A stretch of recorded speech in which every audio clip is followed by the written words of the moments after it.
Welcome to the RockStar In Life podcast, where you learn the secrets to unleashing your inner rock star so you can make the world your stage.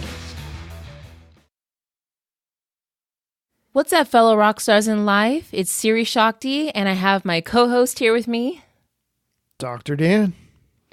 Today is going to be an awesome episode. We're so excited to share this with you. And today is called Yoga for Health, Wealth, and Happiness. Now, let me just put this out here real quick. You know, it's been about 10 or 11 years since I first was introduced to yoga. And, you know, some of you listening may be, yogis yourself. You may have been practicing for years and have it part of your daily practice. Some of you may be on the other side of the spectrum, have never really heard of yoga, know nothing about it. And that is awesome. I mean, we're here to share this information with all of you. For those of you that already know about yoga, maybe you can learn something new today. But what I wanted to share with you is that, when I first was introduced to yoga, I knew absolutely nothing about yoga. And in my mind, I always thought, this was my picture of what yoga was. Well, like gym yoga, right? Like a 24 Fitness or something? No. Actually, My idea of yoga was that it was just people that hid away in caves in India and wore like little loincloths and meditated for weeks on end. Nice. So there is a huge world of yoga that we are going to be sharing with you today. And you don't need to get a loincloth and go sit in a cave, unless you want to. That sounds cold. Well, very cold. Yeah. And I just did the math, and we've been doing it for a little over 12 years now. Oh my God, are you serious? Yeah, 12 years. Wow. Time flies when you're having fun. Yep. Well, should we first talk about how we were introduced to yoga? Yes. And what kind of yoga we do? Because there's many kinds. Yes, there's many forms of yoga. And specifically today, we're going to be talking about Kundalini, mainly because that is, it's our favorite. It's what we practice every day. Because it's got the coolest name. It's like Kundalini, right? Kundalini. Kundalini? Oh, Kundalini. Yeah. That's what I always think. Kundalini. It sounds like magic powers or something. It is. But, I also practice other forms of yoga. But today, we're going to be focusing on Kundalini. Yep. It's pretty cool because I remember, Dan, you were the one that brought yoga home to us. And maybe you want to share a little bit about that story of how you were introduced to it and how you ended up being inspired to bring it home with you. Yeah. And I know in one of the other episodes, we, kind of talked about like my ADHD and all that and, and ADD or whatever the heck they call it today, whatever the kids are calling my disabilities that are actually awesome abilities. Yes. So I remember I was like really, really scattered when it came to being able to focus. I didn't understand my gifts and I had a really difficult time with them because I had nothing to kind of center me. And I remember I would make like a to-do list before. This is pre-yoga, pre-Kundalini, right? And meditating and all that. And we're going to be talking about meditation as well. It's all part of it, right? Yeah. And I remember I would make a list of 5 things on my to-do list. I mean, they could be something dumb like check this on the website or send an email and go to the bank and deposit some money or withdraw or something like that. And I'd have 5 things on the list, and it would take me 2 to 3 weeks to get through that list. It would take me forever. And there were so many things that I wanted to do and I just wouldn't get them done. And I wanted to be able to do so much more. So I remember, I don't remember who said, or maybe I read it or something, yoga or something. Or maybe I came up with myself thinking maybe that would help because people said that centers you and helps you and stuff like that. So I bought a DVD on doing yoga. I remember it. I don't know what form of yoga it was. It might have been like Hatha or something like that. Yeah. But it was this guy and, he had a dragon tattoo on his chest and, and he was no shirt on and he was just doing these weird poses. And they were all they were not putting him down or anything. They were all look what I can do poses, Not something that you would like, like with Kundalini. It's actually what you imagine yoga would be like. Right. Here, do this pretzel pose. Oh, you can't do that? Well, work up to it for a couple years and then you'll be able to do it. And that's exactly what I thought yoga would be like anyway. So I didn't know any better. I'm like, man, maybe this thing isn't for me because it was difficult. The things that he was doing and stuff. I'm like, whoa. I think that's why so many people have said to us, I can't do yoga. I'm not flexible, because they have the perception that that's what yoga is and only is. Yeah. And we also call that gym yoga too. Like, some of the stuff they do in there as well. It's getting a little better at some places and stuff like that. But, over the years, but back when we were starting, there was like gym yoga and that was it. Yeah. Right. You're right. Which was more like exercising and moving around. Yeah. Wasn't really yoga or anything like that. So around, I had joined Platinum Partners, maybe like a year or two after getting that DVD, and with Tony Robbins, which I've talked about in other episodes. And in 2006, I went to my first Platinum Partners event. And Tony Robbins had brought some people there. One of the people that he brought to meet was one of his mentors and good friends was Guru Singh, who he'd known for, I don't know, at the time. I mean, I think he said like 20 something years, maybe 30. I don't know, something like that. Yeah. It was a long time. And they reconnected. And Guru Singh had actually, when I first went up to him and I said, hey, how you doing? I'm, Dan. And, it was like really cool connection. And he was with his wife, Guru Karma. And I was like, whoa, tell me more, like what religion are you? Or, what do you pray to or that? And he's like, oh, the same as you. And I was like, oh, I don't know what I pray to, but okay. I call myself human when people say like, what religion are you? Yeah. I'm human, And basically he was saying like, we believe in all of them. And I thought that was really cool. And that kind of took me back at first because I'd never heard anybody say that before, and I just thought it was cool. And he had this cool energy going about him. So Tony had rented this like auditorium or this theater room, and this was in Sun Valley, Idaho. And there was about 20 of us in the room, somewhere around there. And we didn't really know what to expect. We were, I'd never like really done a meditation or anything like that, that I can remember at least, because my brain was always like going like 1,000 miles an hour. And I didn't think that I could meditate. And I remember Guru Singh got up there, and he didn't go up there and go, hey, everybody, I'm Guru Singh and I'm going to meditate you guys, or anything like that. He just got up there and started talking, and he was talking about numbers, and he was going through numerology. And next thing I know, I swear I thought I was high. I was like, is there like smoke behind Guru Singh? He's talking. I had never experienced anything like that other than with like, smoking weed or something like that, which I didn't do a lot, but I remember those days, but I didn't inhale. So I was like just up there, just like in this like cloud, and it just felt amazing. My whole body was like tingling, and it wasn't even tingling. It was like this warm, like blanket. It felt like that was like massaging me. And I was just like, whoa, what is going on? And I was like, I want more of this, right? And we also did this thing called the oneness blessing as well, at the end of it. But that was after everything was done. And I was just like, I want more of all of this. How do I get more? How do I get more? And it wasn't until a couple months later, I don't remember exactly, it might've been like 1 or 2 months later, we were actually invited to go to Fiji with Tony, to his private resort, Namali Resort. And it was Platinum Partners. I want to say there was about 30 of us at that one. And he also invited some celebrities as well. So there were some celebrities, and also invited the Oneness University. I don't know I've forgotten now if you call them DOS, because they're Dasa G's? Dasa G. Yeah. Dasa G. And I don't remember if it's Dasa G's or if it's plural, just Dasa G, like goose, geese, all that, know?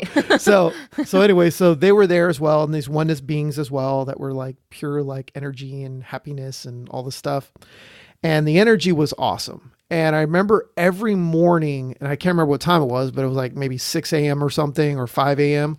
We would all show up and be on the lawn underneath all the coconut trees. And we would all just be doing yoga, and every morning, Kundalini Yoga every morning. This is the first time I had ever done Kundalini Yoga. And it was just amazing. And I remember also like I every now and then I hear this thump, like this thump, and I'm like, whoa, what is that? You know? And I turned around and it was actually coconuts falling from the trees. And I was like, oh crap, you know? So I made sure I wasn't sitting underneath any trees. You're like trying to meditate and there's coconuts falling around you. Well, I didn't notice until after the fact, you know, like afterwards, because I was so into it. And I'm like, this is amazing. I want more of this. We did that every morning. I forgot if we were there for maybe 6 days, 5 or 6 or 7 days. I can't remember exactly, but it was amazing. And I knew I wanted more of this. And when we ended up leaving, he actually gave us some cards, or they had printed out some cards on like some of the poses that we did. And I had remembered a lot because we did it like more than once a day. And we also meditated and did some blessing, Diksha, oneness blessing, energy work as well. And I remember they also gave us an iPad, or not iPad, it was an iPod Nano. I don't know if you guys remember those, but little the like the middle size iPod, right? The old school ones. And they loaded it with a bunch of music on there, a bunch of amazing music that we had actually done, you know, yoga to and stuff, and the blessings and meditations. And I came home and we played that like every single day. We were playing it everywhere. We were playing it in the car. We were playing it in the house. We were playing it, you know, while we went on morning walks. We were playing it while we were doing yoga outside in our backyard. And we were doing yoga every morning. We were hooked. Well, I remember you came home super inspired and you're like, we're going to start waking up each morning. We're going to do yoga together in the office. And so, you know, I didn't know anything about this. So we would sit down each morning, you put that music on, and we would just follow those same yoga postures each morning. And we must have done that for over a year. And well, we kept doing it, but we kept doing the exact same one. The exact same one. Yeah, we got really good at those. Yeah. And, you know, the thing about Kundalini Yoga is it's extremely powerful in a good way. And it works very fast. So you sit down, you do the yoga, you're going to feel the difference immediately. And so what my experience of it was is that, you know, you brought this home to us and it was like, I felt like something was shifting in our lives. Something was opening up that had never been experienced before. And, you know, at this time when you were in the Platinum Partners and you were growing so much and learning new things, I wasn't having the same experiences as you because I wasn't there with you. And I was going through quite a challenging time in my life. And I can remember that I always kind of felt like not comfortable in my own skin. You know, I always felt like I had to make myself look a certain way to, you know, gain approval from people. And I had to act a certain way. And I always felt like I didn't quite know who I was. And when we started getting deeper into the teachings and I started learning more and more, and I remember one time you and I went to Los Angeles and we went to Yoga West, which is in North Hollywood. And that was my first time meeting people that were in the community of, you know, practicing Kundalini Yoga. And the first thing that struck me about these women is that they had this sense of presence to them. I remember feeling like they knew who they were graceful, they were confident, and I knew in my heart that that was something that I wanted to experience. And so I was inspired to just learn as much as I could about the teachings and the lifestyle. And you know, I'll tell you one thing. I'd say the most important thing that has come from you know, practicing this form of yoga is that I saw my life transform and open up in ways that I've never imagined. But most of all, I began to really feel that sense of knowing who I was and that sense of calmness in my daily life, which to me, being able to be calm in the middle of so much stress in our lives nowadays is one of the greatest powers that you can have. Yeah. And it's not all perfect and lollipops and rainbows like all the time. It's still going to be struggle, but it's like the difference between, you know, man, I would say it's like the difference between walking in mud and a mile in mud to get to your destination is without doing the Kundalini yoga and without doing the meditation. Yes. And, and if you do Kundalini yoga, then it's more like, and the meditation, it's more like driving a car, somewhere. Yes. It's like the difference between that. It's like night and day. Yeah. And it's given both of us the tools that whenever we're going through something in our life, like there's days that I'm having a bad day and you remind me, you say, go sit down and do a meditation or go do some yoga, and I'll sit down and I'll do it for a few minutes. Or go for a run and take a shower, and then maybe you'll do that afterwards. Yeah. But yeah, it's all part of and, it. I even just sitting down and focusing on my breath for a few minutes changes where I'm at mentally, Yeah, exactly. Now, I do want to get into the ins and outs of what makes up this form of yoga.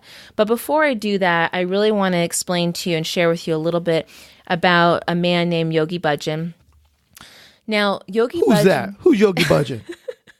Yogi Bhajan is an awesome guy. No, Yogi Bhajan actually... He's a bear. Yogi right? Bear? Yeah, Yogi Bear. Oh, yeah. That's how I always think of Yogi Bhajan, Yogi Bear. Is he friends with Boo Boo? Is it Boo Boo? Yeah. Oh, there was also something like little fun fact here. Yeah. I remember hearing, I obviously didn't research this, but it came from a good source.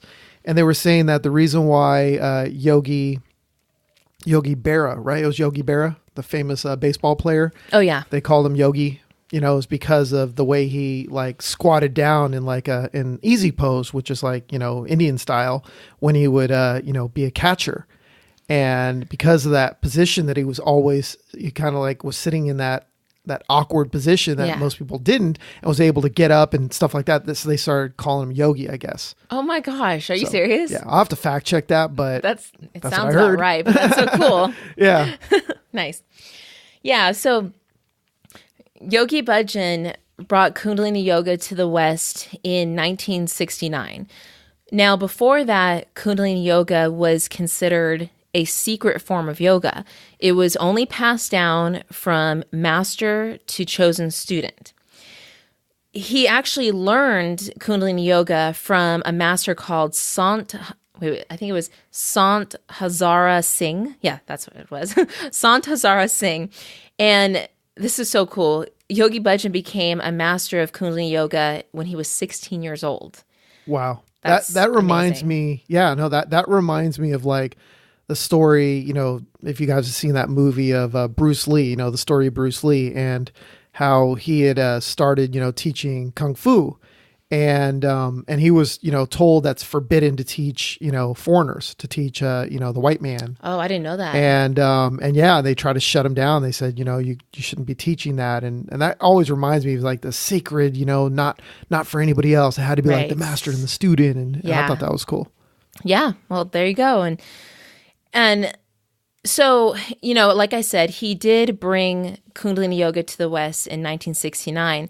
He gave his first public lecture in the United States on January 5th, 1969, at the East-West Cultural Center, where he stated firmly his conviction, and he always would say this, that it is everyone's birthright, every human's birthright, to be healthy, happy, and holy. And around this time, because, we're talking about, there's lots of hippies in 1969, right? What he noticed is that so many of the young people that he met were trying to achieve higher states of consciousness by experimenting with different types of drugs, mind-altering drugs to, raise their consciousness and have a different experience. And despite this form of yoga being considered the secret form of yoga for a long time, Yogi Bhajan knew that it was the most effective technology, and he needed to teach, and he needed to open it up and start teaching. And what he would always say is that you could essentially get high without any side effects. And, yoga's legal, of course. So he taught people that by practicing this form of yoga, you didn't have to experiment with mind-altering drugs, that this is going to raise your consciousness and your awareness and open up your mind and your spirit without having to do those things. Yeah. Yeah. And I feel it, right? You know, and some occasions like the one I was talking about when we were doing that meditation, it was like, whoa. Yep. Yep. And we've had meditation or yoga sessions where I felt that way too. I was just like, whoa, this is like amazing. Yeah. I mean, me too. There's times where I've had like physical sensations and I'm like, whoa, what was that? Well, there was this episode, a podcast episode that Joe Rogan did. And man, I cannot remember what it was. It was some chemical substance that he says he takes that makes him really high or something like that, that takes him like mind altering levels where he's able to like tap into his inner self, you know, and all this stuff. Yeah. And I remember him saying, and I can't remember what it was, but I remember him saying like there was only 2 ways or something to get there. One was, you know, doing that drug, which is what he did. And then the other way is doing Kundalini Yoga. Yep. Which was amazing. And I'd never heard about that before. And I was like, whoa, I've been there. Yeah, I remember him saying he has friends that have had heightened experiences by practicing Kundalini Yoga. I thought that was pretty cool when he said that. Yeah, no, for sure. Yeah, he was talking to Russell Brand, I think, when they were talking about that. Yeah, we'll link to that episode. That interview, yeah. That was a good one. Oh, something I wanted to mention was that Kundalini is actually like, it's a serpent and it has to do with your spine. And I know I'm going to butcher the way I explain this, but I'm going off of memory here. With the spine and your spine is the serpent. And if you remember like medicine, right? If you look at medicine, like at the prescriptions and stuff like that, as like 2 serpents, like going around a staff. Yeah. Well, that comes from Kundalini. Kundalini is a science. And that's where it originated from, that staff and the 2 serpents that spin around, coil around it.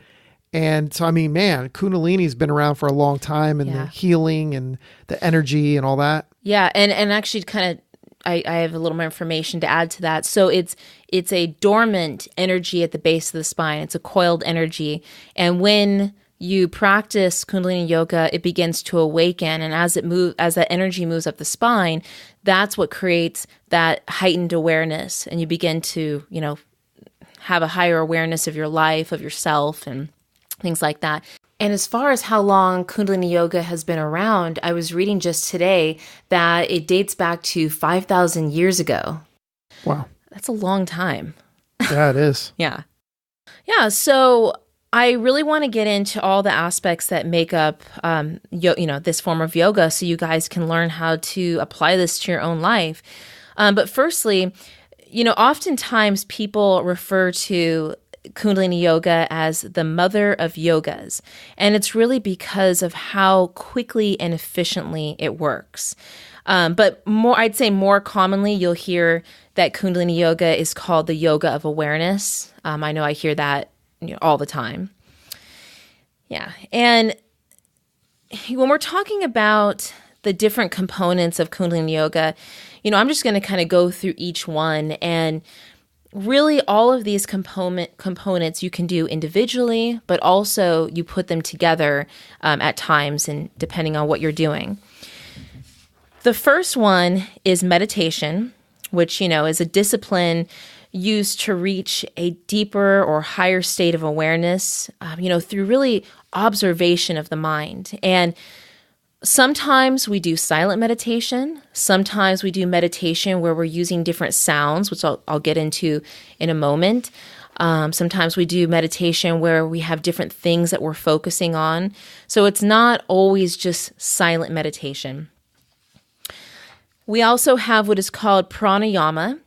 Now, pranayama is when we learn to control the breath. There's different breathing exercises. And let's think about it in this term.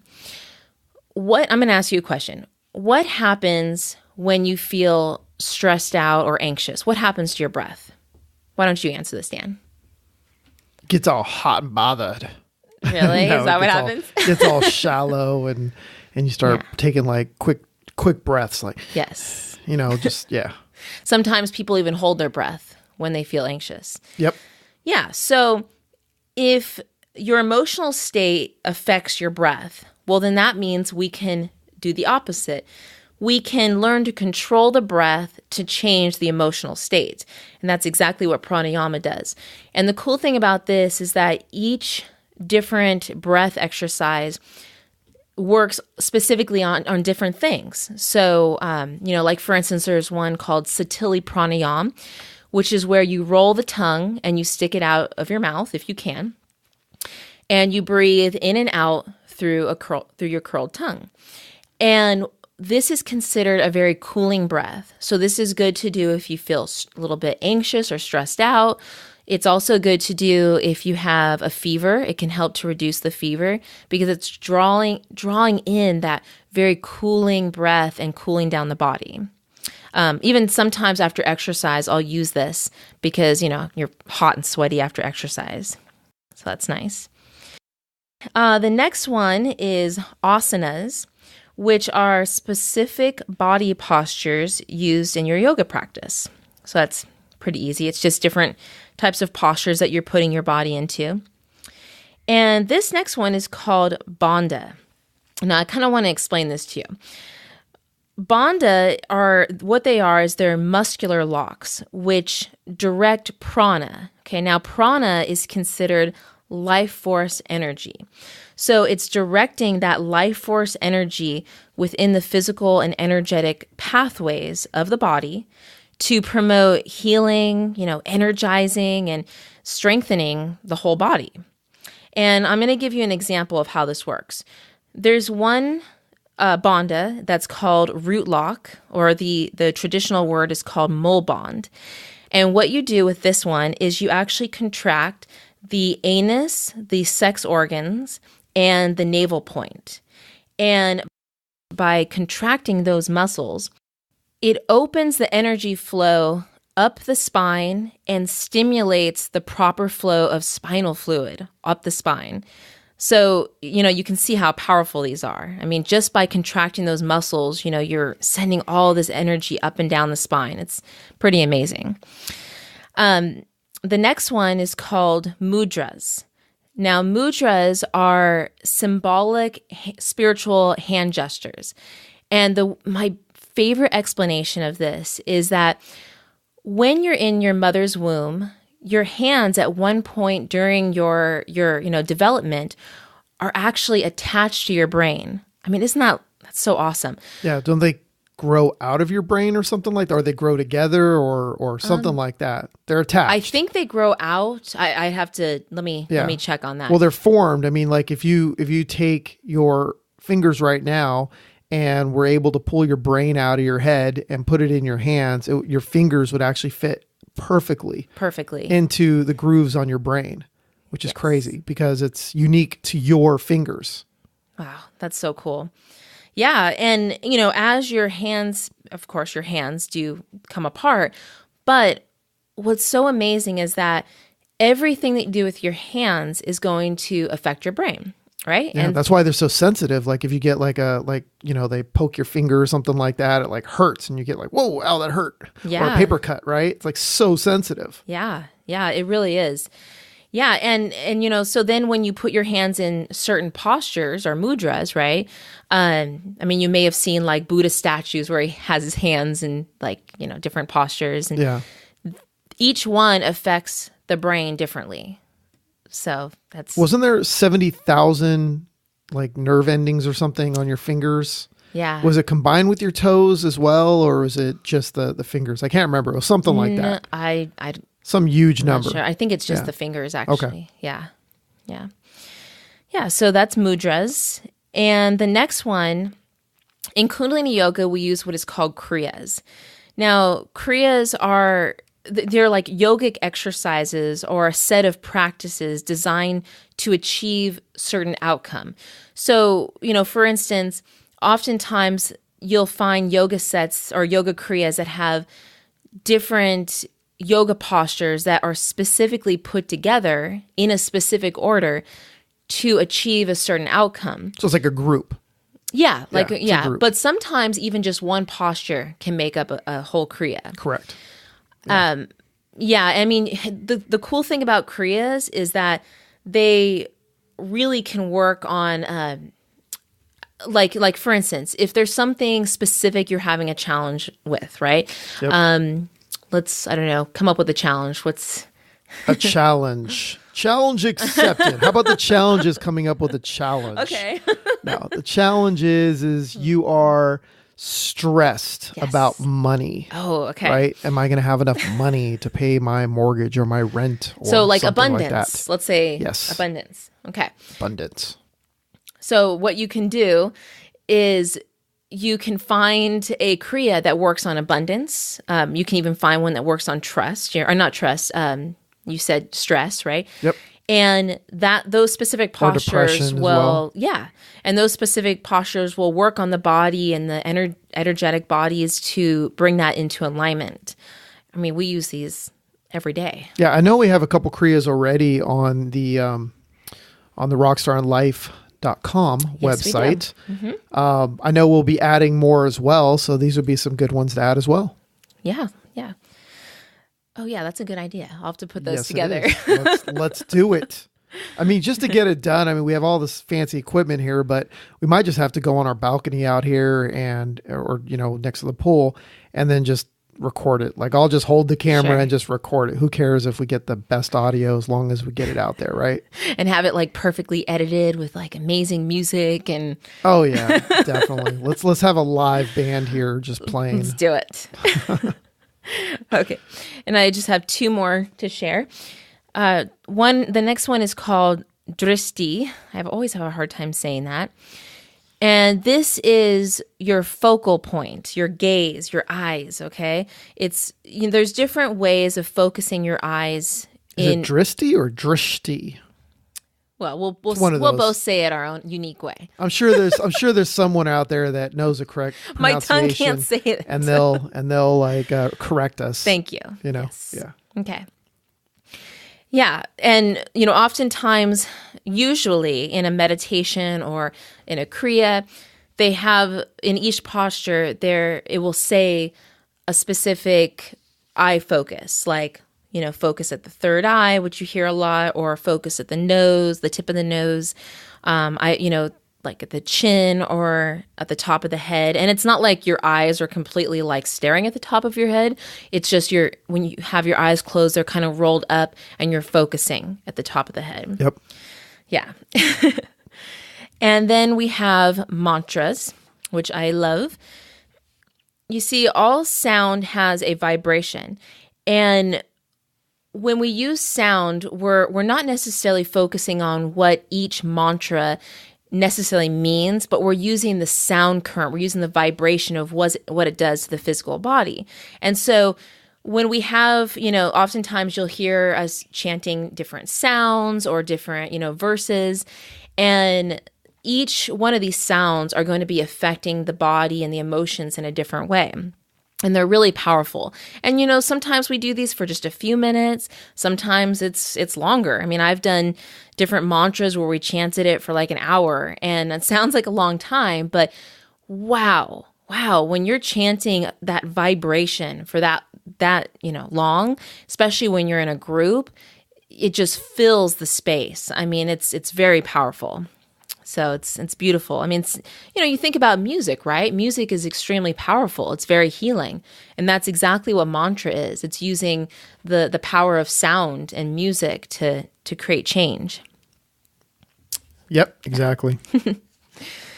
Okay, well, after going through, these are what I just went through. Those are the main components that make up Kundalini Yoga.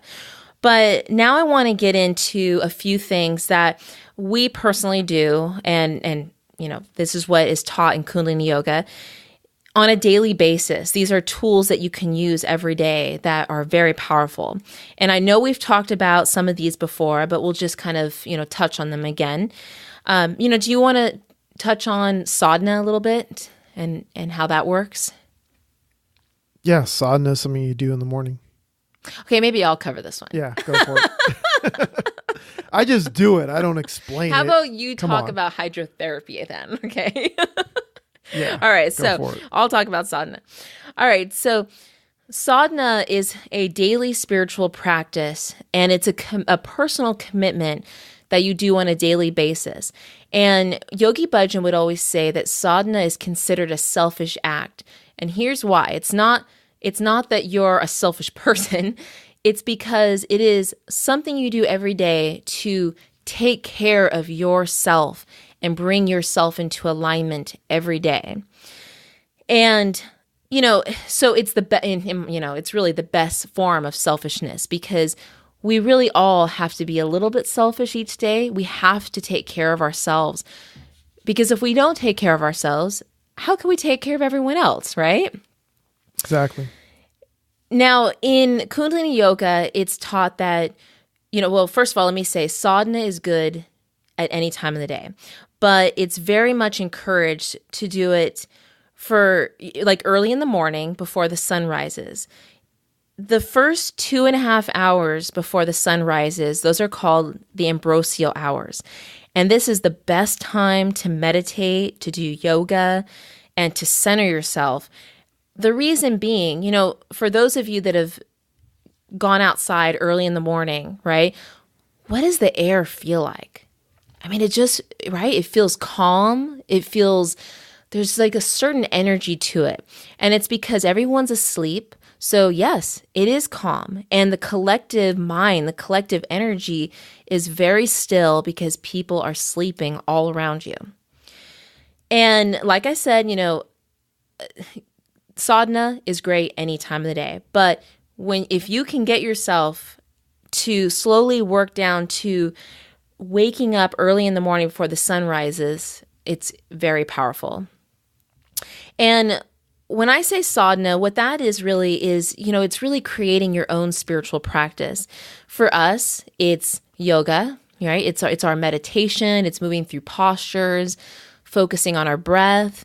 For me, I really connect like with angels. So I do a little prayer each morning where I connect with my angels and ask for protection. So that way, when I go out in my day, I feel guided and protected.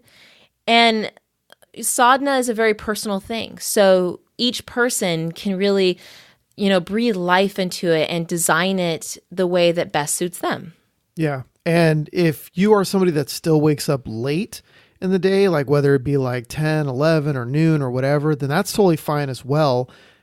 Do it when you can, regardless. It doesn't matter. I mean, right. if you, the only time you can do it is in the evening for some reason or whatever, or you forget to do it earlier in the day, then do it.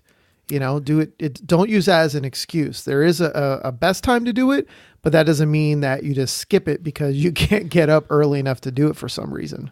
Absolutely. Yes. And I mean, heck, there's been times where I really needed the sleep and I slept in and then just did it whenever I woke up. Yep. And I mean, personally, I still felt great after doing it. Yeah, no, totally. Yeah.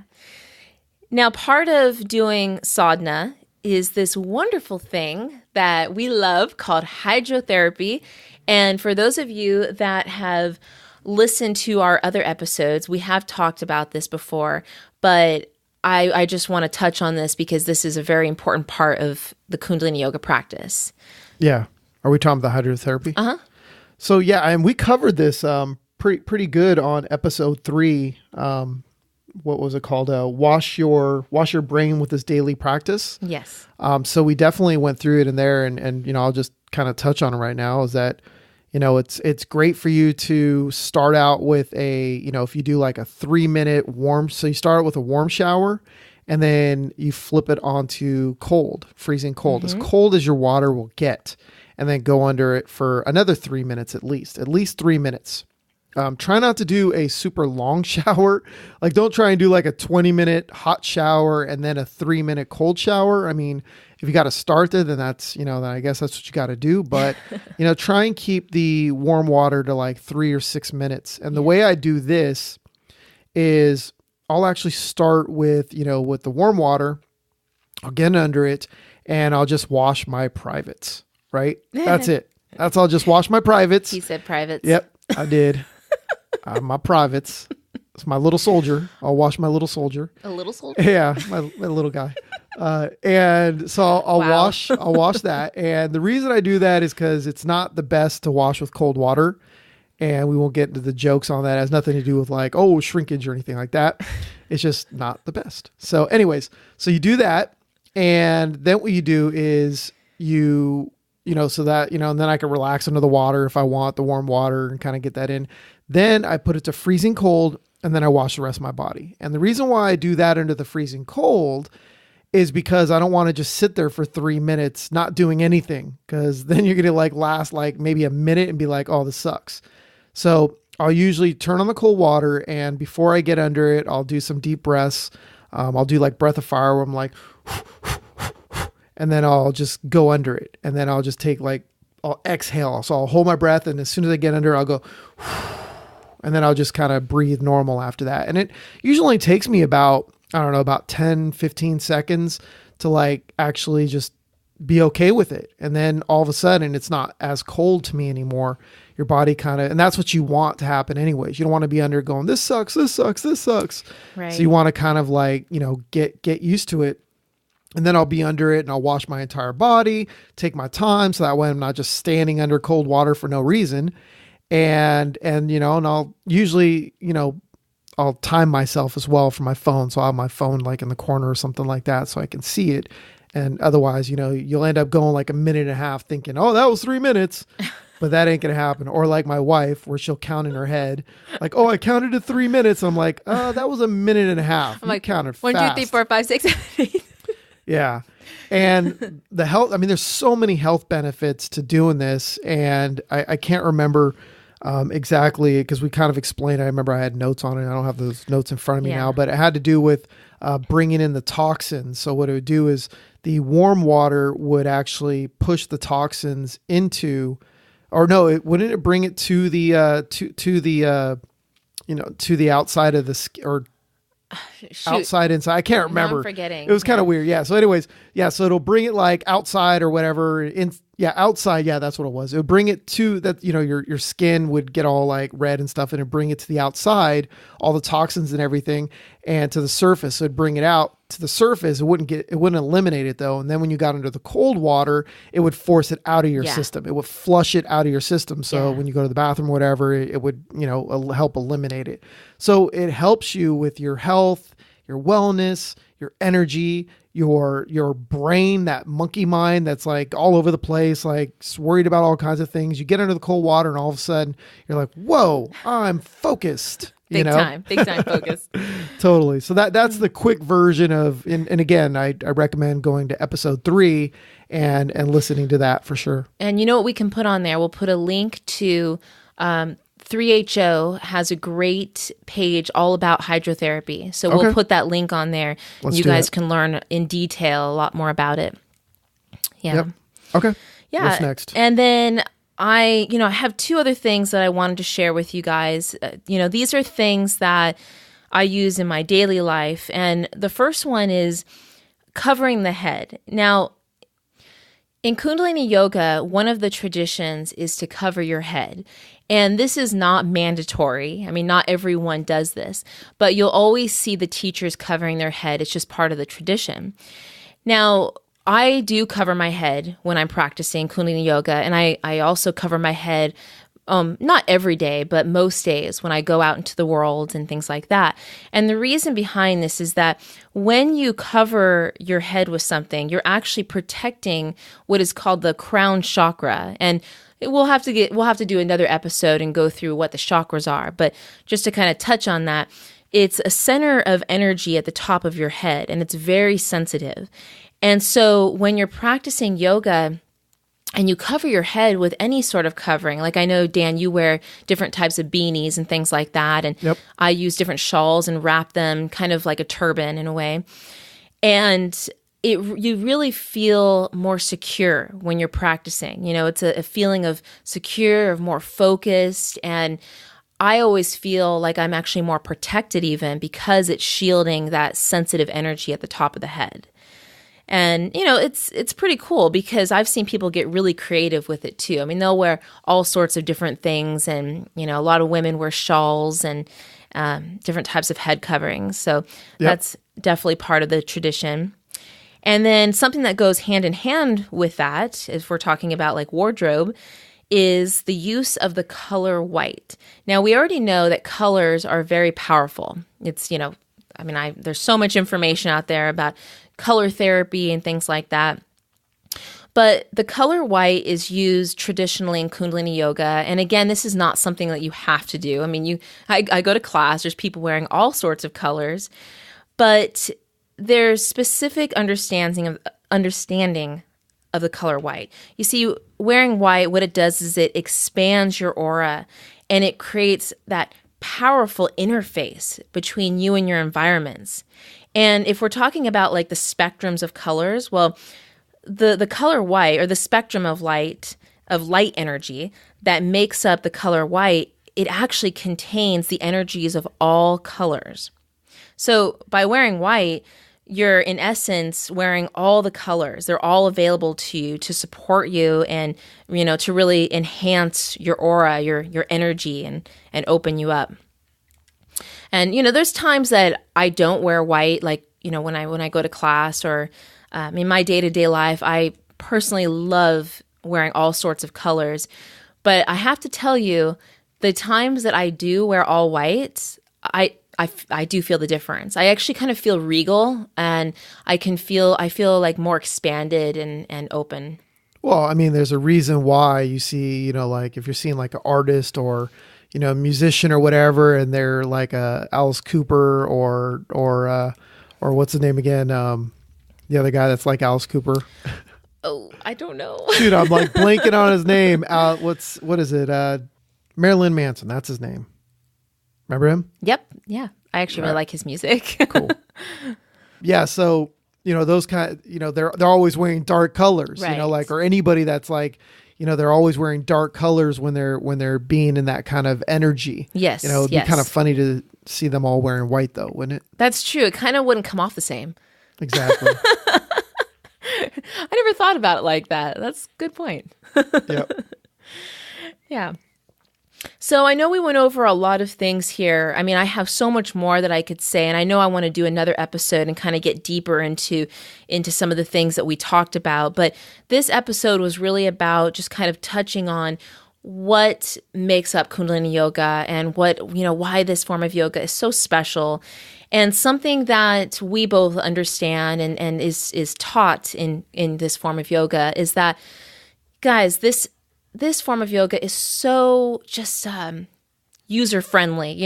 Even someone that has never been introduced to yoga or any type of fitness level or experience can pick this up at any moment and begin practicing and feel the benefits of it right away.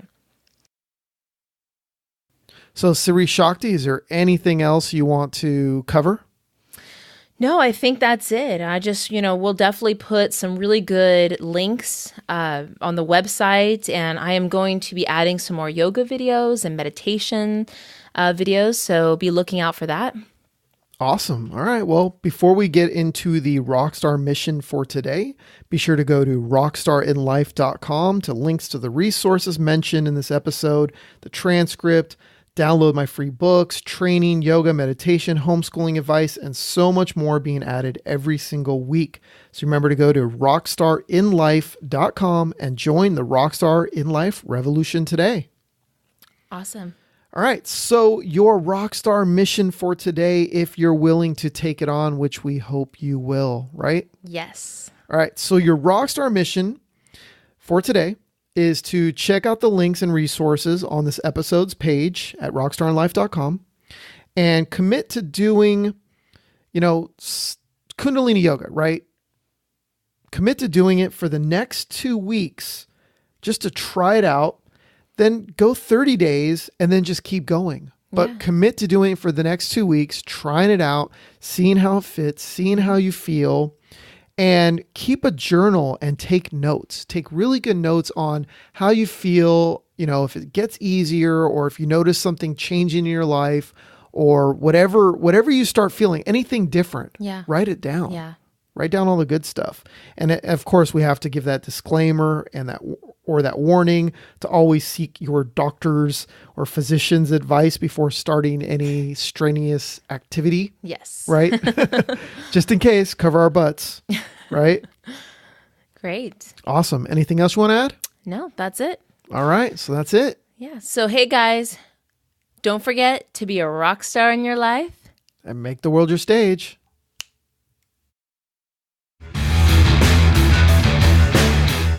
Thanks for listening to RockStar In Life, your source for unleashing your inner rock star.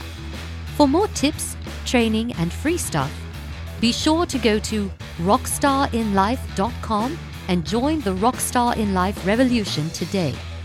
Thanks again, and don't forget to make the world your stage.